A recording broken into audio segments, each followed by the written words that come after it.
Hello, so this is a re-record of the final problem from today in class. I'll also go over this in lecture at the start of class on Friday, but I figured if there are some of you guys who might want to see a slightly more detailed solution to this problem today, that this would be useful to put up. Okay, so what we're starting with here is, and trying to demonstrate, is a titration problem where we're taking a 25 ml portion of H3PO4, like we'll take that in some sort of pipette, add it to a Erlenmeyer flask, and we're going to titrate it with 0.125 molar KOH. So we're going to have the KOH in a burette that we can add dropwise to the flask of acid. Now, when we do a titration, we're going to assume that somebody added an indicator to actually indicate the stopping point. So you add the indicator, then you get this color change that's going to take place once we add 45.4 milliliters of KOH to the solution of phosphoric acid of unknown concentration. Now, the whole idea of titration is it's a technique that we're going to use to determine the concentration of phosphoric acid in that portion of 25 mils of solution that we're titrating. Let's imagine you have a 2.5 liter container of this H3PO4 solution. So you just take a small portion of it to test its concentration, so you can then know the concentration of the remainder of that container. Okay, so the idea here is we're trying to work out the concentration of H3PO4 within that 0.0250 liter sample in solution of phosphoric acid. And so obviously we want to try to calculate or determine the moles of phosphoric acid that had to be present within that solution. So the way we go about trying to find this is by saying, well, the amount of moles of H3PO4 can be determined by how much KOH we add to the solution. The more KOH we have to add to the solution, the more moles of H3PO4 that initially had to be present, and the less, etc. And so I should be able to calculate the moles of H3PO4 that were initially present, because when we add the KOH, a reaction is taking place. When I take my H3PO4 in water and I add KOH to it, it's going to fully react to form K3PO4. How do I know that? Well, H3PO4 is triprotic.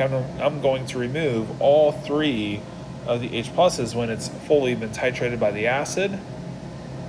Get an AQ product, water soluble. 3 waters being formed off of the 3 KOHs that react with all of the 3 H3PO4s, the 3 hydrogens on H3PO4.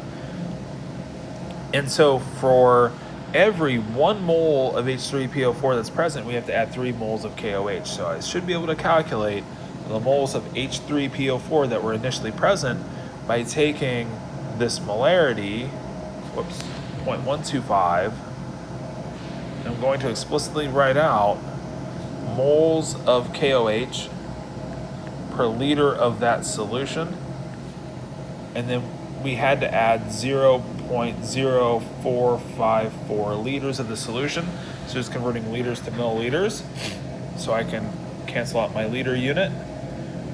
And then for every 3 moles of KOH that are present or had to be added, means that there must have been 1 mole of H3PO4 present within the solution. So we've just converted to the moles of H3PO4 that we're looking for. And so if I take 0.125 times 0.0454, divide that by 3, I get that that's equal to 0.00189 moles. And so I just plug that in here. So 0.00189, let me throw an extra digit in here just to carry 1 more. Moles of H3PO4 were initially present in that 0.0250 liter solution. And so that gives me answer B. Okay, now the idea here is a titration is a technique that you can use to determine an unknown acid's concentration or the concentration of an unknown solution. We can do this problem in many different ways. We could have given you the concentration of the H3PO4, and we can use how much KOH was added to determine the concentration of KOH if it were the unknown. So you can kind of treat, one of the volumes or one of the molarities as an unknown in this type of problem.